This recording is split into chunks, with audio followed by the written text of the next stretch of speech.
Disclaimer: the views and opinions expressed in this program are those of the speakers and do not necessarily reflect the views or positions of any entities they represent. Listener discretion is advised.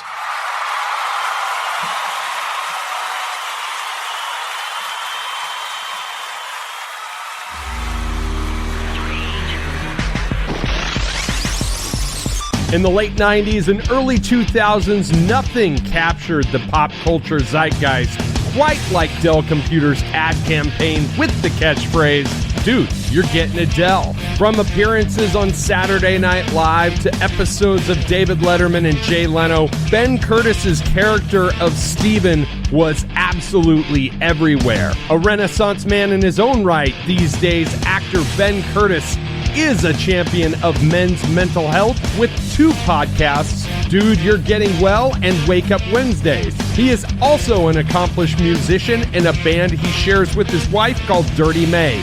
We talk about these things as well as our life journeys in this episode of the podcast today. Dude, this is Caught on the Mic. Ladies and gentlemen, if you were around in the late 90s, early 2000s, you are familiar with my next guest. Whether you know it or not, he was reaffirming your decision to make a purchase on a computer. Now he's reaffirming your need for personal wellness and self-care. Ladies and gentlemen, Ben Curtis is joining me on the show today. How are you doing, friend? Hey, Mike, that was a great introduction. Thank you so much for having me. I'm doing well today. Thank you for asking. Excellent, excellent. You had one of your two podcasts this morning, Wake Up Wednesdays. What did you cover this morning? That's a great question. Thank you. So I do have two podcasts, and this one is Wake Up Wednesdays, and it's about waking up to your potential. And it was actually, I started it before I wanted to... I knew I had a message, but I didn't really want to do it by myself. And I just kept asking the universe for some help. And this friend who I look up to, and he's also been a healer and a teacher of mine, Daniel Tuttle, said he received an intuitive message that he needed to reach out to me to work together. And so we kind of got this message at the same time and started this in hopes of being able to help awaken other people's greatness. And we talk about our own struggles and also the tools we've used to help ourselves and how we work with our clients every day. So we share tips and secrets and tools for a solid half hour every Wednesday morning. And today we talked about how to transform indecision into powerful choice. So indecision is something I've struggled with a lot in my past. And so we sort of got to the source of that and what that's about and why so many people find themselves struggling with that and how to actually start to pivot towards choice. That's phenomenal, especially the part where you mention your past, because I think we could bring this two different directions. And let's start with this first direction. Let's talk a little bit about your origin story where you landed the ad campaign with Dell. And then the second segment, let's take it from when that ended to what brought you to this new sense of purpose that you have now. Because it seems like you have a very purpose-driven lifestyle, which I absolutely love. My hope for the world is that more people would adopt a purpose-driven lifestyle. Let's start at the beginning with you. That's beautiful, Mike. Yeah, and I'm already seeing, there's a time when I really struggle with indecision, and I'm going to tell you about that story and how I broke through with it. Really where I started, I grew up the son of an Episcopal priest and a French teacher, both from Tennessee. My mom's from Knoxville, Tennessee. Actually, she was born in Winston-Salem, North Carolina. I grew up in Knoxville. My dad grew up in Memphis, Tennessee. Spent a little time in Arkansas as well. And my family, they both came from working class families, especially my dad. My family's been in the South for 6 generations at least. So I don't ever step over that, there's some history of slavery and people in my family who were part of the Trail of Tears and responsible for genocide. And so as I've gotten older, I've really learned, my eyes have been opened quite a bit. But I say all that because I was gifted these amazing parents. My dad worked in civil rights. My sister, my older sister, was like the first person in our town in Chattanooga, Tennessee, to be outside protesting, like teaching people to recycle before it was cool. I wish we had listened to her. That was in the 80s. We might have been able to reverse a lot of the things we're doing now 40 years ago. And my family was also like the only liberals inside of, a red state. And I'm not going to talk about politics, but I'm just talking about like the background, like we were black sheep. My dad also became the first openly gay priest in the Southern Diocese of the Episcopal Church. And so he really, really, really was a leader. And I had these parents that also traveled a lot and taught me to think outside the box. Because my mom loved to travel and was a Francophile, she, what little money my parents had, they spent on traveling. So we went to the beach. I learned about the ocean as a little kid. We lived in France and England when I was 7 years old. I befriended a young boy and a donkey. And I came back being able to do British accents and in love with British humor. And there was a lot of drama in my family too. My parents didn't have a healthiest marriage. And it quickly became clear to me that no one else was going to do anything about it. So I sort of became the comic relief in the household. I met David Copperfield when I was 4 years old. I had a chance to be on stage with him and I was too shy.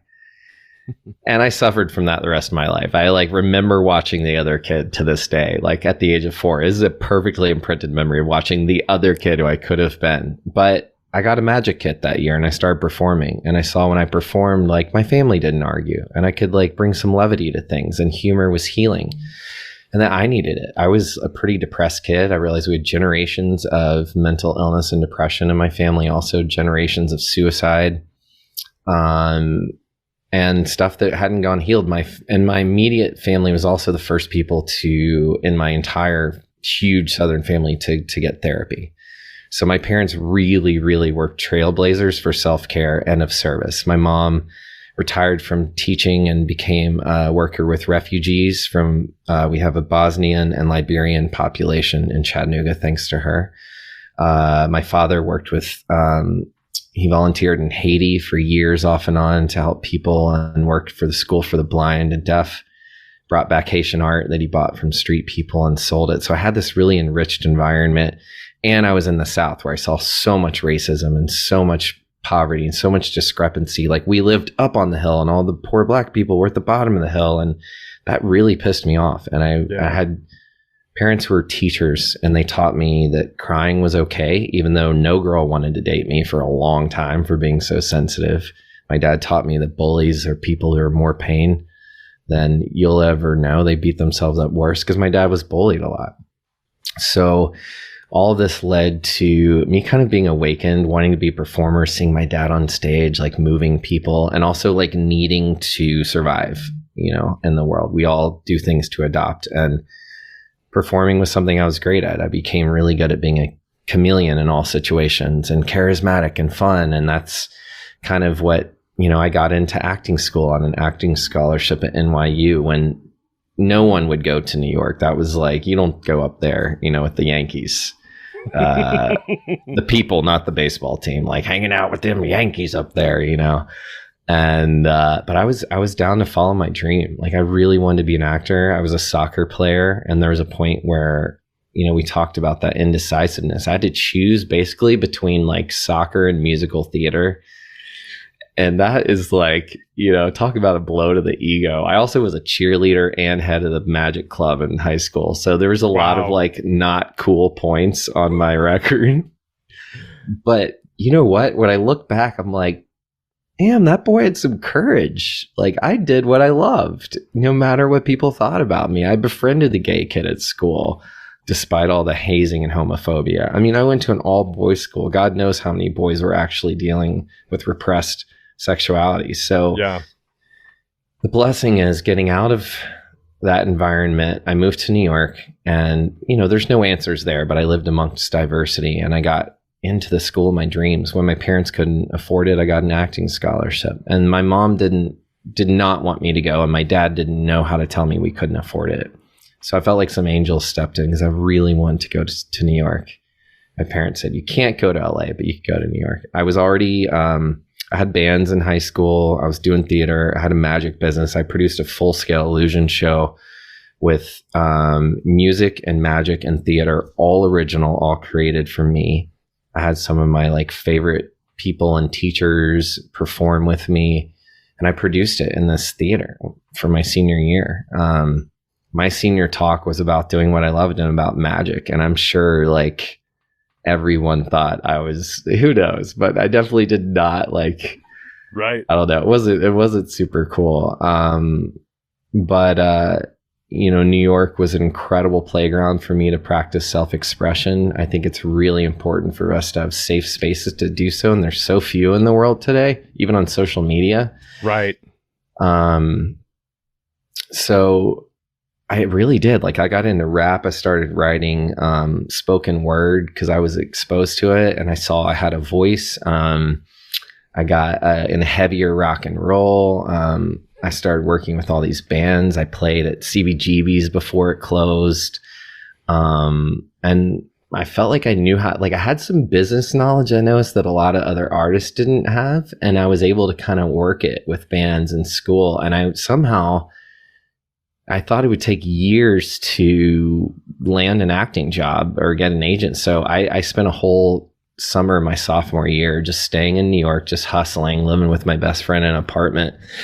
I don't even remember how I supported myself, but I think we shared a bed because we didn't have enough, like, it was like one of us would be on the couch, but the bed was comfortable. So if we didn't touch, it was okay. We could both sleep in it, you know? And we were like 19 or something. And I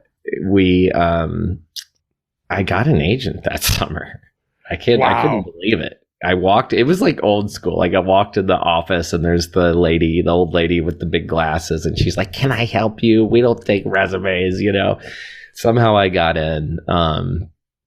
And it was funny because I had just tried to like audition. I had a friend who I worked out with. I also got in the gym and I got suddenly built muscle. I could never build muscle, but suddenly I did. But I couldn't get as big as this other guy who I thought I wanted to be like, and he was like an Adonis body, and I called him Abercrombie Boy, and we both went to this Abercrombie open call in New York, and he became the face of Abercrombie. Oh shit! Like across the world, and he's now his name is Chris, and he was a star on the TV show Nashville, and so I've seen him like blow up. It was really funny. So I was like, wow, it can happen like that quick, but you got to be perfect. And you know, these agents were like, you need to get big and become a model, or get skinny and become an actor. And already again, there was that like choice. Right. And then I would get bigger in music and people would be like, wait, are you a musician or are you an actor? And I kept thinking, why do I have to choose? But that's what everyone kept telling me. Are you straight or are you gay? Because I had gay friends. I'm like, well, why do I have to choose? Like, why can't I just be human? You know, I think, anyway, that's really, suddenly my buddy in acting in business school was getting acting auditions. And I was like, what's up with this? This isn't right. Because I'm the one trying to get out there. Introduce me. And it was like his friend's mom was a manager, and she got me the audition for what became Dell Computers within like 2 months. Oh, wow. And I was the only guy there over 18. I think most kids were 13 to 17 was the call age. And most kids were there with their mom because they were under 18. And I was 19, and I was the only guy without his mom there. Wow. And, but I feel like I quickly could understand what they were going for. And because I was, older, I had a little more objective, and I had some really good acting skills, and I just nailed the role. And 3 callbacks later, I mean, it still was clear they didn't know who they were going to choose. There was every archetype you could imagine. And then it happened, but no one knew how big it was going to be. Right. And it became like, I was even like, I broke it. I didn't even realize it, but I had, the huge SAG strike was still going on. And even though I was advised by multiple producers and agents that I was not breaking the rules, SAG ended up, finding me guilty of breaking union rules. So that was also my first job. And I was terrified. I'm like, I'm just trying to be an actor. These people are advising me it's safe. These people are telling me I've totally broken the law. basically for actors. And it was kind of painful. And yet at that same time, Bennett Miller was directing the first Dell commercials, and he directed Capote. He was friends with Philip Seymour Hoffman. He's become, he's an incredible world-renowned director. So I was working with these amazing people. And so that's how I got the job. And it helped me pay for school, and it really was awesome. But it was challenging to as that got really big, it was challenging to navigate that and college and my well-being. So that's kind of the first chapter to answer. Yeah. So before we move forward, while I was listening to your story, I literally got chills, and I don't drop things like this often. But there are so many personal parallels, and maybe it was serendipitous that I reached out to you, because I had to choose between music and acting when I was in high school. I got college scholarships for acting, but I chose the music route. And, there you go. Yeah. And a huge hip hop fan. Then I ended up in heavy rock bands. And then by the time I was done with it, I was listening to Ryan Adams and Jason Isbell and, doing the alt country thing. So just listening. And I grew up Episcopalian. Are you kidding me? Wow. I shit you not. I was very similar to you in the regard that I was very accepting of everybody. I moved around a lot as a kid. I was moving every 2 to 4 years. My dad worked for a company that moved us around a lot. So it was just crazy and comforting simultaneously to listen to your story. Oh, that's good to hear that. We're not alone, right? We all have crazy stories. And, here's another one. I went to synagogue growing up. I loved hanging out with my Jewish friends. Were my best friends up the street. For some reason, I was like the only person that was like Christian kid who was best friends with all these Jewish boys. But I was. And like my dad was like, yeah, go to synagogue with them. Learn about like other people. And, I think that's part of where we're already taught at a young age that we have to choose.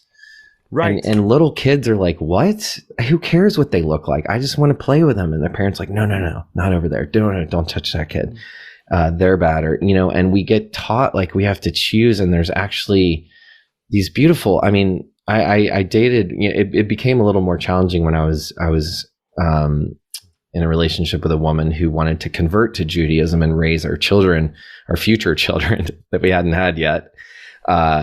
Jewish. And so we talked about like culture and what might serve. And I actually saw that there was more in common, raising kids with in the traditions of Judaism can be just as Christian in a way, because all that stuff comes from the Old Testament. So it's really, totally, I'm sure I'm offending people right now, but I'm just saying like, I really love and respect all religions. And what I'm getting at is I think we have more in common than we look at. And so what I got to see is all the amazing stuff we had in common. And how we sort of villainize each other's religions, right? But we're all, like my dad used to say, I believe we're all kind of, it's the same gods probably, or the same people, whatever your higher power is. We're all trying to raise a vibration and learn how to love ourselves and each other more. Yes. One thing I often pose to people is, if you really want a good worldview on religion and spirituality, take a world religion course and a Western civilization course and kind of borrow a little bit from both. And typically the philosophical place where a lot of people land is that all religions have a similar cadence to them, and they are more alike, just like you were saying, than they are different. Yeah. And that's what my dad taught me. That's why I thought he was such a cool priest. Even like I would hear him talk about it and be like, he's right. He'd be like that homeless guy sleeping out back in the woods back there that we all were like, get that guy out. He's like, he's probably more like Jesus than any of us. Right. Like he's living off the land. He's just like he's not trying to bother anyone. He probably just, who knows? Like, and even it's interesting as I've gotten to travel the world. I think that's the best education. Yeah. No school can provide meeting other cultures. You just cannot teach that. You've got to experience it. You cannot teach it to kids. Kids need to experience. It's like dogs that are don't know Yeah, people are always afraid of dogs. I also rescued a lot of pit bulls. They're some of the most loving creatures. But if you're afraid of them or you're raised to think a certain way about them, then they get put in these situations where they get villainized and they're forced to defend themselves and they get a bad name, right? So, but dogs want to please their owners too. So if you teach them safety and safe boundaries, then they can explore. Like when you put dogs on leashes in New York and they're all tense. You see a dog behind a fence. It's protecting. Its natural instinct is to protect when there's a boundary.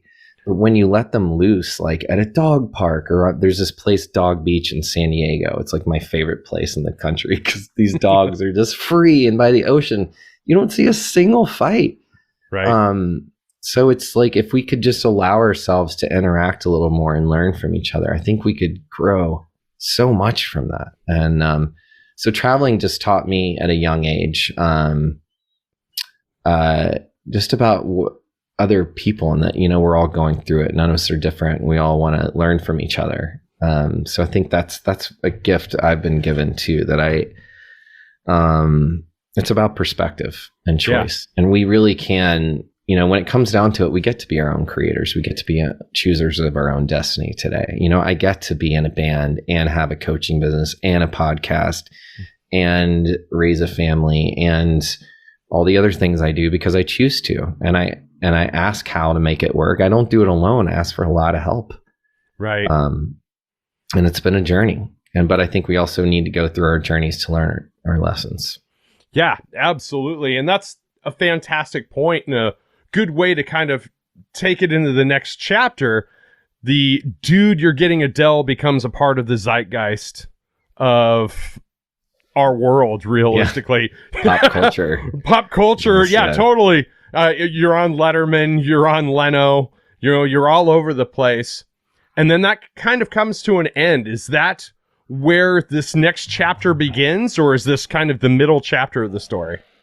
Yes and yes. Yes. It's both where it begins and the middle.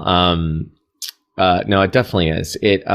So the campaign broke every record of any commercial ever, financially and otherwise. I started to be interviewed on like Fox News and Reuters and BBC America and like MTV and the talk shows like you're talking about, so I was really clear some big stuff was happening, and the contracts were, there's a lot of pull to get what we felt like we deserved, but there was, cause you give a lot, you basically turn your life over to a company when you become a face of them. And so a lot of businesses don't understand how much work that takes off camera, because that becomes your life. Like everyone you ever see and any interaction you have, that's how people listen to you. So it literally does change the course of everything. And I didn't quite understand that. Like that was something that was sort of revealed to me later. It was hard to comprehend. I didn't watch TV. I was in acting school most of the day. I'm a very experiential person. I like to go out and have adventures. So I didn't really understand how big this thing was becoming. And I also think it was just hard to process at that age. Sure. I was also a little scared. It felt like it was sort of out of my control and taking on a life of its own. And the more famous I got and the more opportunities I got, the more afraid I got. And I don't know what I was afraid of, per se, but, it was really daunting. And what didn't help is that, as it got bigger and bigger and I got more successful, I started to develop a pretty unhealthy relationship with drugs and alcohol. And to make matters worse, I wasn't really aware of it either. I was experimenting too. I was young, so it wasn't clear yet. But then I got arrested, and I bought some pot on the street from a guy on a bicycle in New York City, and it turned out he was being followed by undercover cops. And I did get arrested in style. I was wearing a kilt. Yes.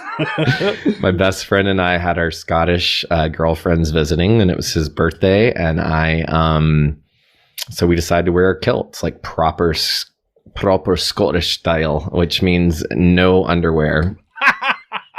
So that didn't help. But my dad had a good laugh at my expense at that. He was like, well, at least you got arrested in style. Do you find it kind of ironic, because that obviously that made the news and whatnot, but do you find it kind of ironic that you get busted for pot, but you're also kind of playing that character to a certain extent in an ad campaign? Yeah, well, it's definitely become clear to me that it's been very ironic for most of the world, you know? Yes! Yeah.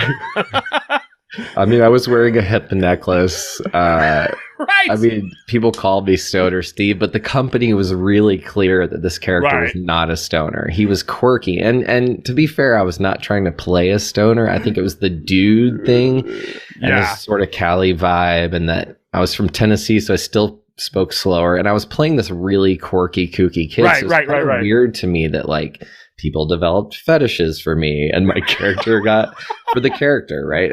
And people got like pissed off or disappointed when I wasn't that person in real life, which was hard for me because I was like, yeah, I'm acting. So if you think that was me, like I guess I did a great job, but you know, like I'm not that guy. So if I'm in a fight with my girlfriend, I'm not gonna like jump over and be Steve for you right now. I'm gonna deal with myself. Right.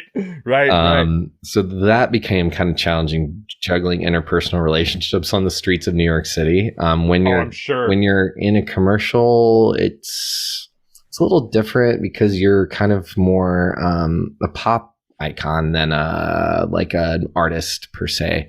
You're perceived that way. That's what I could see, and that people wanted to interact with me and be like, dude, it's the Dell guy, you know? Right. And so the times when I was, it was sometimes challenging with me and with my friends. And then on top of it, I got a little money. I moved out of the dorms and I moved into the financial district with my best friend. We had our first come up in our adult apartment. And then I took this amazing course at Landmark Worldwide in the World Trade Center on personal growth and development. And I had extraordinary breakthroughs that weekend, and kind of planted some seeds of change and transformation and integrity, conversations about integrity with myself and my family. And then a couple weeks later, my backyard basically turned into ground zero. Yeah. September 11th happened. I lived on Rector and Broadway right by Trinity Church, and our building was pretty much only protected because of the church there. And I pretty much saw everything and went through a lot of that and almost died, and experienced a lot of trauma. And then I stayed in that apartment with my friend. Actually, we went back a few months later. It wasn't safe to go back right away. And it was pretty scary. And they're like, you know, we had to close the blinds of parties. Otherwise, everyone would be looking at ground zero and the lights would be bleeding in and you could smell it. So it was like kind of a downer. Always. We got rashes when we were taking showers. Sometimes we were having to form a tenants union to try to like not have to pay rent through when we couldn't live there. I mean, it was crazy. And, but we were alive. And I think that was the beginning of, you know, I said the middle to the end because things got a lot darker for me. I didn't know how much trauma was affecting my life and how much I was self-medicating with drugs and alcohol. And I was really self-sabotaging, I think, every area of my life. Definitely my old agent, like, doesn't really talk to me anymore. But all the other agents do, and my manager is still there because she could see past it. But, you know, in all honesty, I really burned a bridge in that relationship because I didn't know how to take care of myself. I couldn't. I didn't have the tools. Right. I don't think any 20-year-old, anyone living through that is just going to be like, oh, here's what I do now, right? Your whole nervous system's rewired, and you know, it can take years to even understand and start to process the trauma, let alone heal it. So I was famous. I had money to, you know, to self-sabotage with, and I was more miserable than I had ever been. And yet it's just so close to what I felt like was supposed to be my dream coming true. So it was very confusing. And I think the arrest, I actually have this is a headline from it. It says, "Dude, you're getting a cell." Oh God. This is right after I came out of jail. A photographer managed to snap this as I was being rushed to the car. And that kind of helps me remember what I went through. And it was a really important learning experience. I mean, I got harassed by the cops in there, and I don't have anything against police, but they were not, I mean, the structure of it is not healthy. And I was harassed, and then they reported it to the press, and then the press were waiting for me outside. And I kind of turned that all into a play eventually called Dude, You're Getting a Cell. And I have a one-man show. It's like 20 something minutes, an excerpt from it on YouTube. It's out there. It's dark, but it's part of my journey of healing. I wear a kilt in it. I do some magic in it. I talk about 9/11 in it. I play one of the police officers in it. So I learned to create art and heal from that. And I got help. My dad came and saved my life, basically. He got me into therapy and see a psychiatrist, and really started to understand what was going on. And I took time off of school. Really couldn't get an acting job, although all these other people came out of the woodwork. So what no one knows is that while basically the entire industry wouldn't touch me, some people still won't, oddly, even though I'm at the top of my game, and I've done tons of movies and films and Broadway since then. But then there were other people who came out of the woodwork and were like, man, that was horrible. Like, I wanted to put you like in our film. And so I got the first lead role in a feature film like months later. Well, maybe a year or two later. It was called Spy the Movie. I was opposite Frank Vincent and Vinny Pastore, both from Goodfellas and Sopranos. And I was the lead. It was about the surveillance specialist that fell in love with this girl he was spying on, and he was this quirky guy. And there's some great people in that cast. It wasn't an amazing film, but they tried to work with this new media concept in video, so it's grainy. So it was it's interesting what they tried to capture then. And then I got offered a job for this company called Games and Flicks. And Netflix had just come out, but these guys were going to be their competitor, and they were going to be games and movies. Mm-hmm. And they were like, we love the Dell Dude. Just use that character, come like play with it, and we'll pay you a flight to Miami. And like, it was awesome. But I still it was hard to show up and no longer have 10 auditions a week. It just was silent. And that was pretty painful. And the money started to just disappear. Slowly with self-care, I think I found my way. And I remembered I went back and I took a course at Landmark, and I stayed with my therapist. I got arrested 2 more times. No one knows about. One of them was a DUI. Right before a band went on tour, and I did a national tour with a band. And I really got into rock and roll. So that kind of helped me just burn myself on down a little quicker.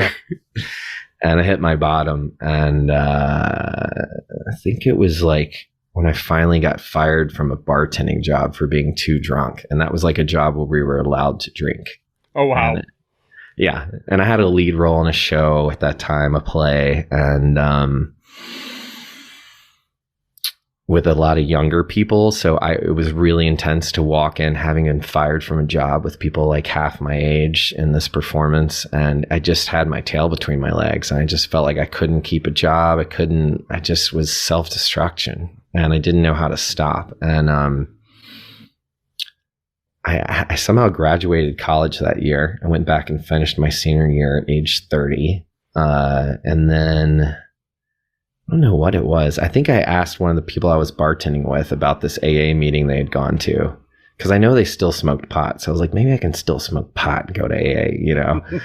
And like, that didn't really work. And then I found out it was substances in general. It wasn't about necessarily the alcohol, right, or it was about like what it opened up in me, and that so I did a lot of healing. I was completely sober from drugs and alcohol, still am, from illegal substances for the last 9.5 years. It's 10 years actually, this past September. Well, and congratulations. Thank you. And that's just for me, you know. It's for my self-care, so that I can try to have less things in the way of my judgment, and so I can be more of service to other people. And I found men's work. I found other men that I could trust. I found that I didn't trust men, which I didn't know until I got in there. It just opened me up to some more group work and then I found these coaches, because I think we all need to find different kinds of communities that support us, not just all our eggs in one basket. So I don't think any one therapist can solve all your problems or anything. I think it's really important to find what works for us. So I really did my research. I did a lot of different kinds of like trauma informed healing and somatic therapy and more acting work and dance and music, and started a band again. Slowly, I gently started playing music again, and it became clear I had to start my own band because I just kept meeting unhealthy musicians who didn't have it together. And yet those of us who did kept drawing to each other, and we created this incredible band that is now an award-winning, I don't know what to call it, a New Orleans indie folk rock band, and with my wife, called Dirty May, and we've been playing all over the country. And Dell has brought me back to be their spokesperson. I'm helping more people than ever. I coach men every single day, both one-on-one and in groups. I have a men's group program called the Lion's Den, and it's now transferring to Dude School, where we all learn from each other. And I'm developing programs for all genders. And I'm started a podcast, Dude, You're Getting Well, to talk about how I've struggled and what I do for self-care. And I basically help. My motto is self-care equals success. And so, how well you take care of yourself really, and that can equal not doing it alone, right? Like some of us just don't need to try to do that by ourselves. So I've learned to ask for help. And because of that, I have just this incredible group of people around me today that are super healthy and we're and honest, and we're all here to try to support each other. And I'm still acting too, and I'm speaking. I'm doing a lot of public speaking, keynote speaking on wellness now, for entrepreneurs, for businesses, for athletes, for high school kids, college students. So I see that I just need to tell my story, and sometimes that's enough. And, I've learned that by sharing our truths that we can set other people free and ourselves. So another big breakthrough was that, I don't hold 9/11 as like something, September 11th as like a trauma that I'm a victim of anymore. I used to wear it as like a badge of honor. Right. I just see it as something I got to live from, and I have a new opportunity today to live and to do what I love, because tomorrow isn't promised. And even some of the greatest yogis say, our next breath isn't promised. Right. So like, why are we doing anything other than what we love? And a lot of that's old programming. It doesn't belong to even us. Like someone else taught us that. So I just see the more I can share this, like maybe we can all help each other kind of get out of that old stuff that doesn't work and start really listening to what our hearts do want us to do. And then, man, our partners are happier, our relationships can thrive.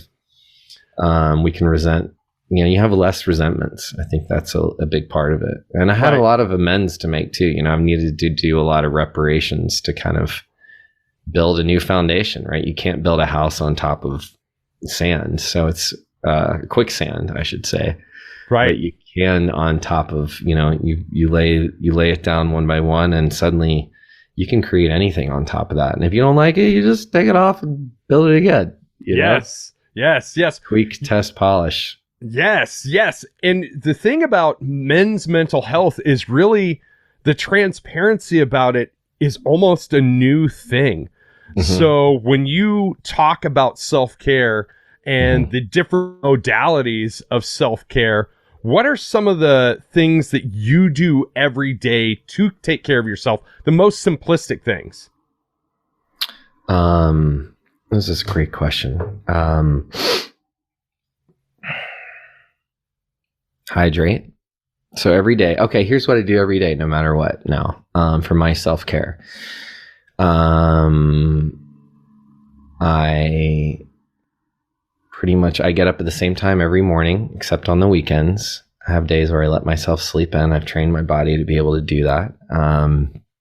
I have lemon alkaline water every morning to try to help balance my body and restore homeostasis. I really try to meditate before I get involved in any business or even personal or romantic anything. I try to at least take a few minutes to myself, but ideally I have a guided meditation group that I join every morning for 15 minutes. And it's 7 days a week, very committed group. And I move my body every day. I also take a cold shower for at least 30 seconds at the end of my showers. A little more resistant in the winter time, but I get them in like six of the 7 days a week. That really helps. They're writing articles about it, so you can read about it now. It's not just like this weird man in Sweden talking about it. Right. Yes. But cold exposure has been around for hundreds and thousands of years, and it's just exposing our nervous systems to stress and actually controlled stress. And with that, it actually can start to learn to restore itself even quicker. So instead of me waking up with massive amounts of anxiety every morning, aka energy, is, a lot of what we call anxiety is really just our bodies turned on and needing some energy to put somewhere, and it doesn't know where to go, or we haven't trained it how to use it effectively. It's still in fight or flight for some reason from something that's old. So so most of the time I can't even really fully trust my thinking until I've moved my body, like woken that up and taken time to listen. So my meditation time is time to connect with nature, myself. Sometimes my partner joins me. We check in with each other. Like, do we, need time alone or together for that meditation? Yeah, I think, and I pray during that time. I ask all the people I've lost in my life who I love, who are no longer with us physically, to protect me and guide me. My father is my best friend, and I lost him a year and a half ago. So he's one of the people I really ask to look out for me and help me have the awareness to look out for myself. So when I can remember to do that, I try to invite those people into my life. So I really try to use, not just like push pain down, but like listen for it. Sure. My wife had a miscarriage about 6 months ago, and thank you for saying that. And 1 in 4 women are experiencing that, and we don't talk about it. And most men don't talk about it at all because they feel like they can't, because their wife are just going through it, or their, whatever person in their life is having the miscarriage. So we're not talking about it. So we're dealing with unprocessed trauma around that. So I really use that as an opportunity to, like, in the mornings, I listen for when I need to grieve, or when I need to give thanks, or when I need to reach out to another guy maybe who's had a miscarriage and see how he's doing. I started another men's group in order for all guys to have a safe space to come and talk about their feelings together and to learn to trust each other. And so that's really what that work is about. So those are, I guess without fail now, I connect with another man every week. I'm part of a mastermind as well that holds each other accountable. So I have all these accountabilities. Another part of my self-care, I schedule meetings with my wife. So we have a band business meeting. We have a relationship meeting. We have a couples counseling meeting twice a month. And we have our own therapist. So, and I have a coach. So if long story short, there's a lot of support there, a lot of self-care systems around me, so that when I fall out of self-care, I have a structure to kind of, like bumpers in a bowling lane to kind of like guide me back to the middle. Yes. Yeah. And you take all of what you just talked about and you apply that to the past 2.5 years that we have experienced as society, post-pandemic, post-socio-political strife, which we're still dealing with in many ways, without getting political. But how much more important is that now than ever to have these routines, to have these times out for ourselves, to be able to take a step back and focus on these elements, different elements of our lives and the lives that we personally impact. Yeah, I think that's huge, Mike. Yeah, definitely. You said it. It's more important now than ever. And because we have more stimulus now than ever. So Yes. all the electronics, that stuff can be really, really useful in our life. And it's a lot of extra information coming at us and a lot of messaging coming at us. And I mean, you see kids getting Botox. They're talking about, kids are getting Botox and plastic surgery at like age 13 because of what they're seeing on Instagram. Kids are having more depression from needing to be perfect. And so we're literally like programming ourselves in negative ways that we don't even know. And so I think there's a responsibility with that. With any great power comes responsibility, and technology is an amazing power and resource. So if we can use that for good, I mean, we've had the technology of solar around for like 30, 40 years. So we could have already been off of fossil fuels, but there's powers that be, like oil industries and certain political parties that support using the fossil fuels. And we see the impact. We've totally depleted our environment, and future generations may not be able to live on this planet anymore if we don't really, really do something about it. So, I almost got off on the question. Really, I was seeing the planet for a second, and it took me out. Reline me real quick. Oh yeah. So it's more important now than ever because, also with all this extra stimuli, we are looking outwards, and I think we each have an incredible wisdom, but we don't take time to listen to our own selves, our own messages, our own wisdom. And yeah, we may need to be trained to do that. We may not know how to do that as a culture anymore, but it usually happens in community, in a safe space. And so when we used to gather as tribes and elders and different generations, we had different safe spaces to count on. So if we don't have those, we have to create them now, void of technology. Because we need to connect to the land, and the land is regenerative. The land is restorative. And if we take care of it, it takes care of us. Like trees feed us oxygen, we feed them carbon dioxide. So we're in direct relationship. And a lot of people don't even know that we're breathing mycelium. We're breathing spores all the time. So we're literally, whether we want to be or not, we are directly impacted by the land. So as we take care of ourselves, then also we get to take care of the land around us, and vice versa. So literally, as we take care of ourselves, we are impacting the environment in a more positive way. And if every action has a reaction, there's studies shown if you yell if you speak words of hate to water molecules, they'll fizzle and break up. And if you speak love and sing to them or bring love to them, they literally come together. And so if our bodies are made up of all of these things and the stars and the moon, and we're not even tuned into what's going on in the planet or the solar system around us, our atmosphere, I think we can really lose touch. So for me, it's now more important than ever. And I'm teaching entrepreneurs all over the globe, and huge companies are, it's hip to talk about self-care and wellness now, because you have to. Because your employees, if you don't make time for your wellness, you will make time for your illness. And unfortunately, we've all gone through, we're more connected now than ever. The pandemic has been a global experience, a global trauma that has allowed us to globally grieve so we can heal together. So I think this is a really special time where we can come together stronger than ever, or we can split apart, right? So I feel like we have... the other thing is, we've all been given the gift of spending a lot more time at home, whether it was a fun gift or not.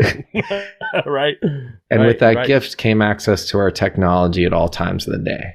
Right. And to our work at all times of the day. So we're actually working longer hours than ever, whether we even know it or not, because we're just habitually doing stuff all the time. We haven't trained ourselves to turn off. The darkness, the winter is important. It's there for a reason. So turning off devices to actually see the night sky, to see the light. Hopefully we're not in cities where there's so much light pollution you can't see it, but if you are, you can always go somewhere else. Right. Or even just like being outside for a moment. It's important to take in darkness. Our bodies are designed for that. And it's important to take in natural light. So looking at the sun or even the cloudy sky first thing in the morning before looking at our phones. I really try to do that. I mean, I'm guilty of getting on my phone early, but I'll always like go to the window and look out and take in some air and take a few breaths in. And I never do business on my phone though. I may like check in with a friend or look at my calendar for the day, kind of get related to what's ahead. But then I go meditate. I don't start working. If I'm feeling really inspired, I might send a post. But even opening Instagram can be a tricky boundary for me. So I have clear, but like I don't even open it certain times. I only open it certain times of the day. And if you look at the people who design the technology, if they don't let their kids use it because they know of the impact, then we have a responsibility. And we as adults get to be the mirrors and get to be the change we want to see in the world.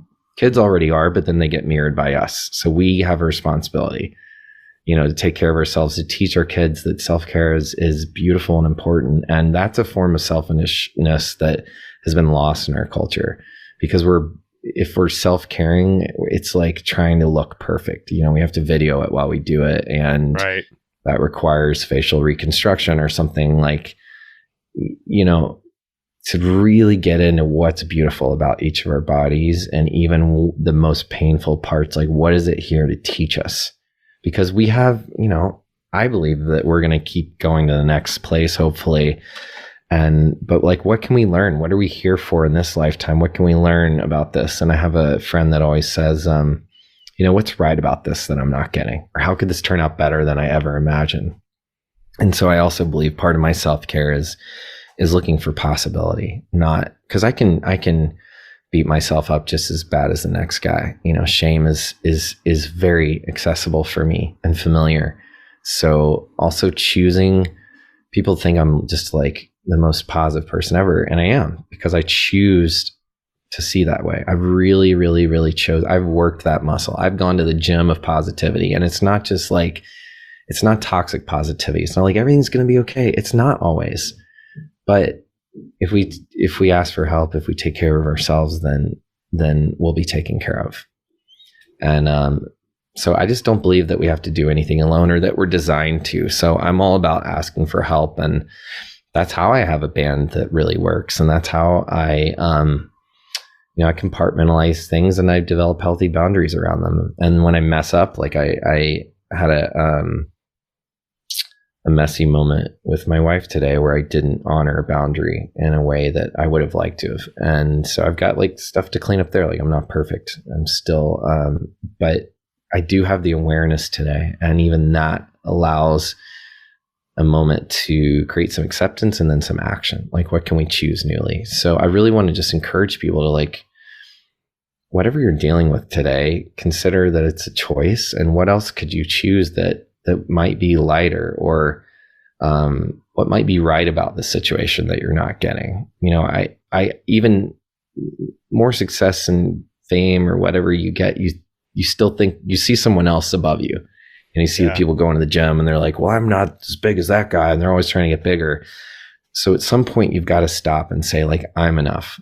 Like I have a mother who told me yesterday, like, she lost her brother to a murder. Her kids were taken away from her in a custody battle because her ex-husband's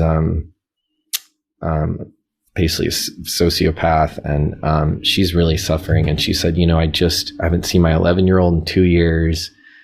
She found out my wife and I were musicians, and she said, I just want to get on the radio so that my 11-year-old can be proud of me.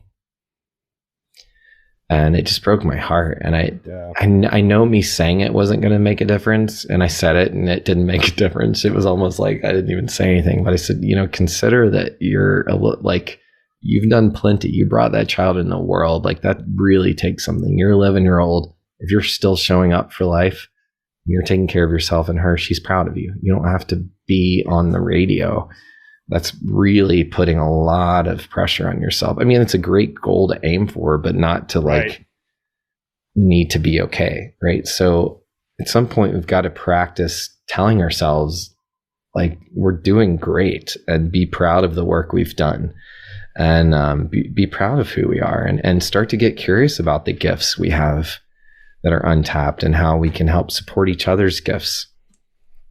Yes. That is a great message. And Ben, I appreciate your optimism. I appreciate your perspectives on self-accountability, because the world needs so much more of that right now.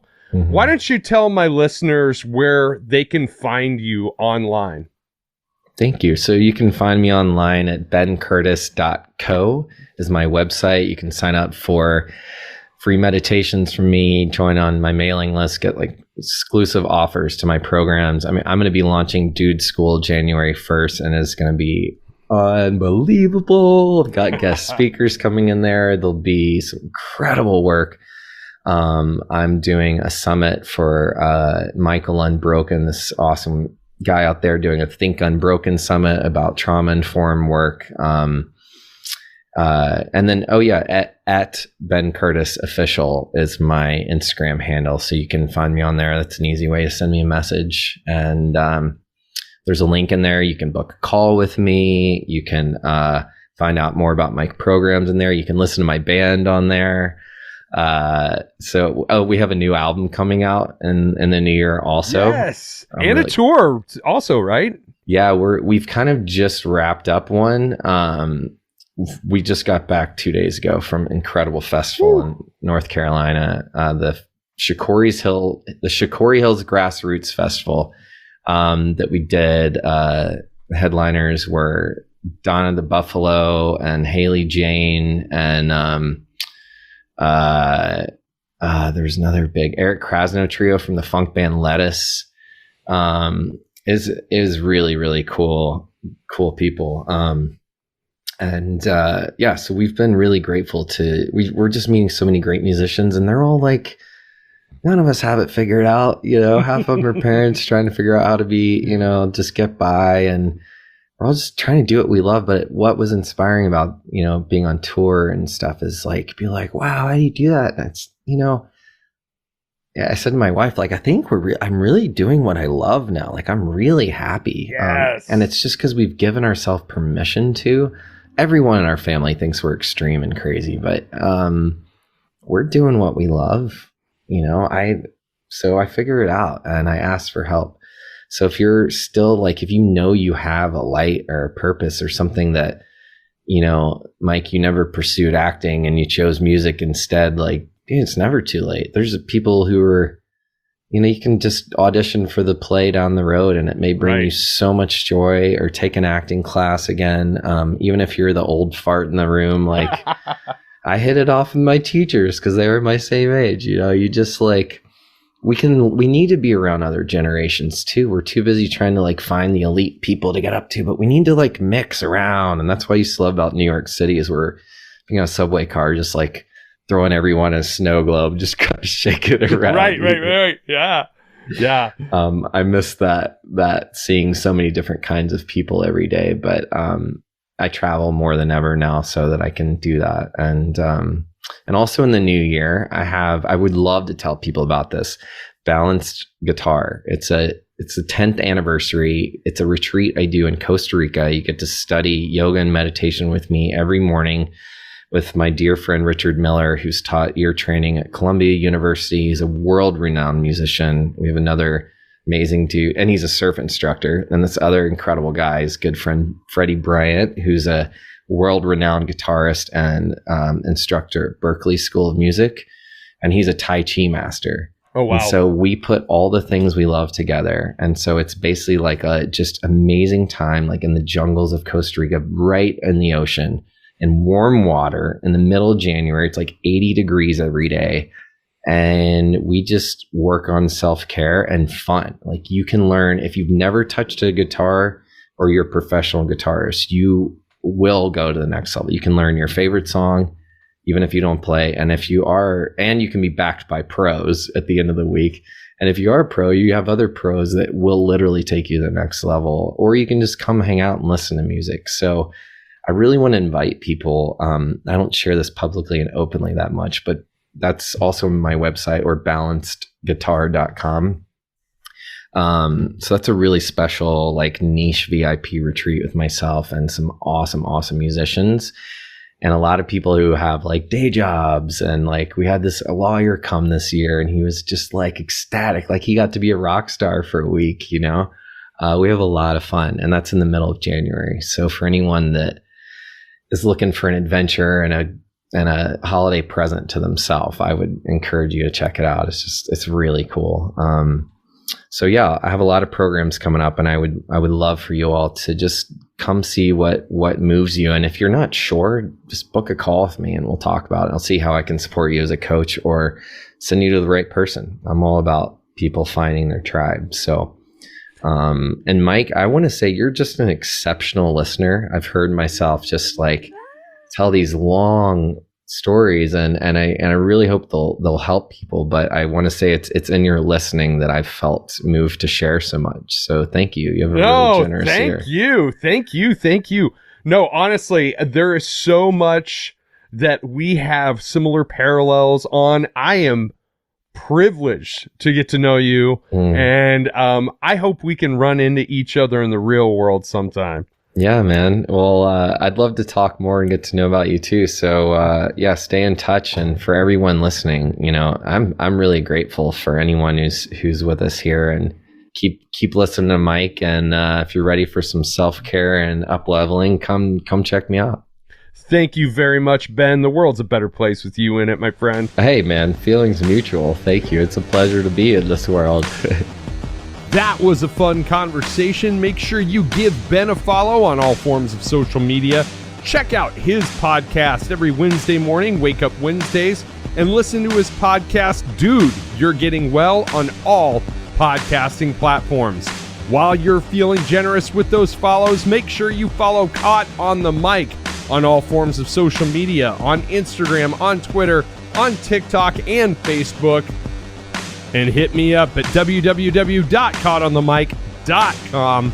I appreciate the extra shares on social media and the 5-star reviews. This has been Caught on the Mic with Michael Clark.